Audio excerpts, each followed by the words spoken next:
Ayan, so paano nga ba mag-avail or mag-enroll doon sa Yakap program ni PhilHealth or yung libreng laboratory, check-up at saka libreng gamot. So number one, pumunta kayo doon sa Play Store or sa App Store. And then i-type nyo doon sa search button ang eGov.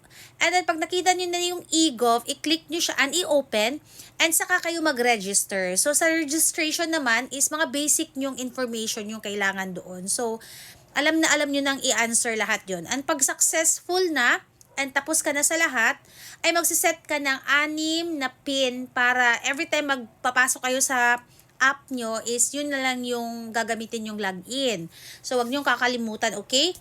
And then, pag nakapasok na kayo, makikita nyo yung portal mismo ng eGov. So, meron doon, makikita nyo, merong SSS, GSIS, BIR, and PhilHealth.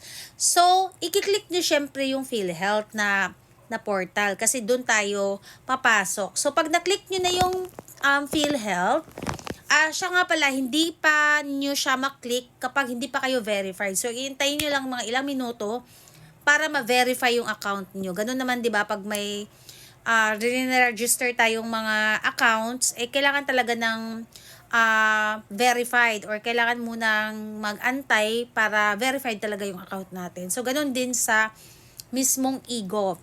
So, pag verified na, pwede mo nang i-click yung PhilHealth portal and doon, makikita mo yung details mo lahat about sa PhilHealth mo.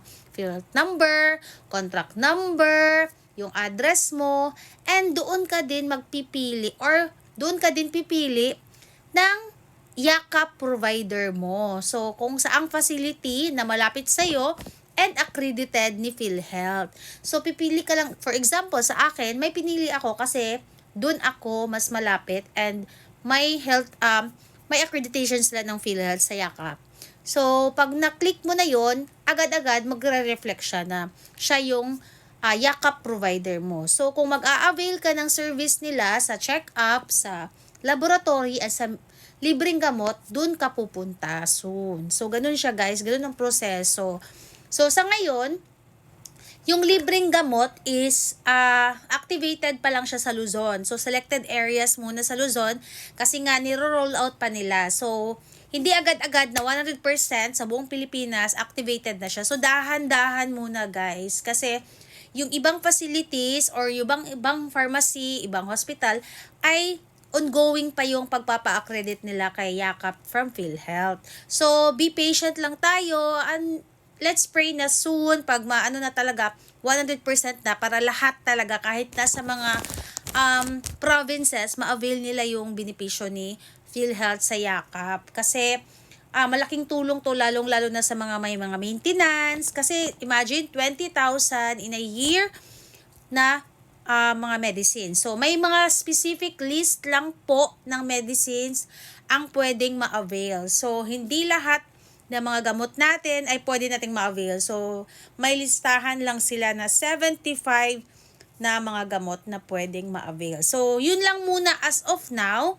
And let's wait and see in the coming days, years, or baka mag-improve pa lalo and mas madagdagan pa yung medicines na pwede nating ma-avail, mga laboratories, and syempre mga facilities din na magpapa-accredit para mas maging magaan talaga yung ating healthcare benefits and mas mag-ano pa guys, mas lumawak pa talaga kasi yun yung kailangan natin Ang mahal-mahal magpa-labs, ang mahal-mahal magpa-check up, and lalong-lalo na mas mahal yung maintenance. Kaya napakalaking bagay ng programang ito para sa ating may mga sakit. Hindi lang CKD ha. Gusto ko lang i-clarify na hindi ito exclusive for dialysis patients. Ito po ay para sa lahat. Para sa lahat ng may mga maintenance and mga may kailangan na mga laboratories and check-up. So, as long as member ka ng PhilHealth, makaka-avail ka nito. So, what are you waiting for? Enroll now!